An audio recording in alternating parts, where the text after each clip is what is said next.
कुठे एखादी इमारतीचं उद्घाटन असेल, कुठल्या कोर्टाचं उद्घाटन असेल, चीफ जस्टिस असतील, सुप्रीम कोर्टाचे सर्वोच्च न्यायाधीश असतील, हायकोर्टाचे असतील, परंतु त्यामध्ये कुठे काही अगदी बारकाईने ते पाहायचे आणि ते त्रुटी त्यांच्या नजरेतून सुटायची नाही आणि त्या अधिकाऱ्यांना सांगायचे याच्या दुरुस्त करून घ्या.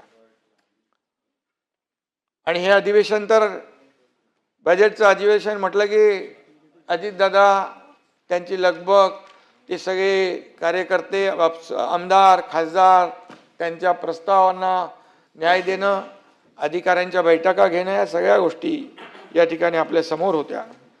परंतु दुर्दैवाने ते आपल्यात नसले तरी सुद्धा त्यांनी जी कामाची पद्धत दाखवून दिलेली आहे, त्यांचे विचार आणि त्यांचं विकासाचं विजन आपल्या सोबत आहे, ही वस्तुस्थिती आहे.